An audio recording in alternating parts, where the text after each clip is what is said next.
And so we kick off with our first presentation for this session from Dr. Michael Ortiz. And it's a video presentation that Michael has sent to us. He's in a different time zone and traveling to boot. And so he's kindly gifted us with this introduction, but it frames the issues really well. And Michael should know because he's leading the discussion on this matter globally. He serves as the executive director for the International Council for Evangelical Theological Education, and we call it ICETE for short, ICETE. He's also the vice president for global ministries and professor of missiology and intercultural ministries at Dallas Theological Seminary. So he's a theologian in practice and also a strategist globally for theological education. His ministries through ICETE and Dallas place him as this global leader for theological education today. So I'm going to flip into what I hope will be the video, and let's see what Michael has to say to us. Greetings to each of you, and thank you for the invitation, Ruth Wall and the World Evangelical Alliance Mission Commission, for inviting me to give this very brief introduction into the topic that you'll be dealing with during this forum, a very significant topic and one that is very much at the center of what we're thinking about here at ICETE and many other places as well. And but I'm going to start out by sharing some slides here with you as we start our time together. And let me just bring this up here, and there we go. And here's how I have titled my presentation to you. I've titled it Trained Pastoral Leaders, Our Global Gospel Crises. And I intentionally put in the word gospel there because it is a gospel issue. In fact, when I was at the WAGA in the fall and I spoke there in South Korea, here's how I started my presentation. I said, as we gather this week, our hearts are united around the gospel, how we live it, proclaim it, represent it, and how we celebrate it. But here is a truth we must all face. The global church will never accomplish all we are asking it to do unless we have enough trained pastoral leaders for the gospel. And so as we think about this topic, for me at least, and for all of us, we probably need to be thinking about it not just about having a trained pastor to lead a church, but to have a trained pastor that is advancing the gospel through the church. And that's how I'm beginning to look at this topic, this issue. And here, as you see here on the screen, this is a friend of mine in Cuba. And that is his apartment, but it also is his church, as you might have already figured that out. On the right is his bedroom, the left is the kitchen. Those are the chairs that he lines up for Sunday morning service. And when I went to visit him the first time, he sat me down and he knew that I was studying at Dallas Seminary. And he said, Michael, he said, will you please tell me something? And in Spanish, he said, por favor, dime algo. And what he was basically saying was, I've never been trained. I've not gone to Bible college or seminary. I've not had any formal preparation to lead this congregation that I'm leading here on the northern coast of Cuba. And it's a very poor area. He's out there on his own, but without any training. And so I spent a number of times visiting him, helping him to learn the Bible and how to speak, how to preach on it. But here's a statement from Cape Town, Lausanne, 2010. And I use this because even dating back a number of years, here's what Lausanne was saying about the church and its growth and pastors. It says, the rapid growth of the church in so many places remains shallow and vulnerable, mostly due to leaders who themselves have not been discipled and lack the ability to teach God's word to God's people. And so again, folks, this is not a new topic. That's what I'm trying to say. This is not anything new. It's been talked about, discussed, written about for quite a long time. My point here is that Obdiel in Cuba is not alone.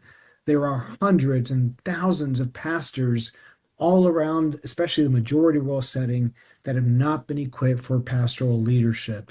And here's also some other data that I think is important for us to kind of be thinking about as we discuss this topic. The church global shift, right? And so here's two points of reference. The Global Alliance for Church Multiplication, GACX, states this: the church in Asia, Africa, and Latin America has grown from 30% of the world's churches in 1970 to 70% by 2022. And that number only continues to increase. So we see this global shift of the center of Christianity moving towards the majority world setting. Also, we have this statement here: by 2050, which is not that far off, really, it is projected that about 78% of all Christians will live in the majority world, where Christianity is growing at about 1.79% per year compared to 0.13% in the West. Again, this continued shift and growth in the churches and the people that are coming to Christ, the communities are coming together, congregations are being birthed, but it's really happening in the majority world setting. And how do we handle that church growth is the major challenge. This is a picture of a group in Liberia. In Liberia, we gathered there with 500 people that came. Liberia is very hot. It's very hot. No air conditioning, fans are blowing, the windows are open. These folks, look at them. They came not for one full day, they came for 2 full days. And I use this picture because to me, it represents the hunger of so many pastoral leaders all across Asia, Africa, and Latin America. They're eager to be trained. And they're just like Gobdiel. They're saying, will you please tell me something? Por favor, dime algo. And it's a large group here. And we were with them for 2 days. They were eager to learn and grow. Now, how do we know how many churches need pastoral leaders, right? And how do we handle that? I'm going to move myself here a little bit so I can get out of the way of the screen. But here's what so here's a question is how many churches do we have that need pastoral leaders? Well, this is the Global Pastoral Training Alliance. This has been formed over the last couple of years. I mentioned it during my presentation at the WAGA last fall. It's a group of global ministries that have an interest in and are involved in pastoral leadership. It's a very small group. I sit at the table representing ICETE, and we also have the World Evangelical Alliance represented by Samuel Chang at this table.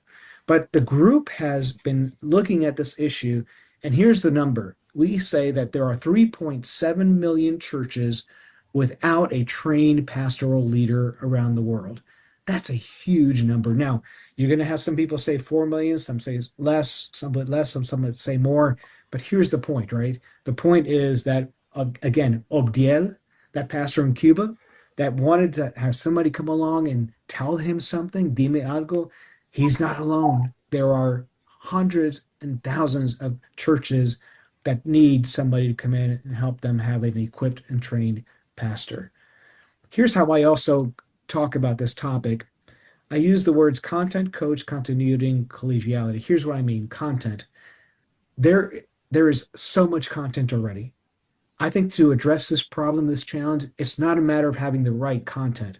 We have it. In fact, if you go to the ICETE webpage and you look at the associates that are listed there, there's a healthy group of ministries that are equipping people all over the world using non-formal pastoral training materials. And those are groups that have already been vetted. Now, there may be some more work we can do on contextualization and some more indigenous involvement. Fine. But friends, let's not take up time creating new content. Coach, here's where we do need help. I talk to a lot of leaders that are doing this kind of work. They tell me they have the content. They need somebody that can teach, coach, mentor, facilitate the material. And that's where we need to focus in on. We have the content, we need the facilitators, also continuity. We need to be thinking about this in the long term. We need to be thinking about sustainability of the churches. So generational type of work in pastoral training. That is to say, it's not just train the pastor, let's train others that will also continue to move this over time because we need some continuity, sustainability in this work and the collegiality. This work is not going to get done with one program, one teacher, one seminary, one global ministry. We need a global collegial movement in this. So content, we have enough content. We need coaches. We need to be thinking about this from a multiplication generational standpoint, and we need to be thinking about this together as much as we possibly can. And collaboration is very important in all of this. And so, again, going back to the way I started, trained pastoral leaders is our greatest global gospel crises. And hopefully, what I've given to you here over the last few moments helps to set the stage a little bit for your conversation and what you'll be talking about over the next number of minutes here together. And if you want to reach me, you can also use this email address there at some point in time. And the Lord bless you and the Lord keep you. Thank you for listening, and we'll talk soon. Now, there's the challenge if I ever heard one from Michael. Michael mentions the content. The content is there, and that indigenization of that content takes time, and we shouldn't be too concerned about that. But we are concerned about that. We do want it as relevant as possible for the local church.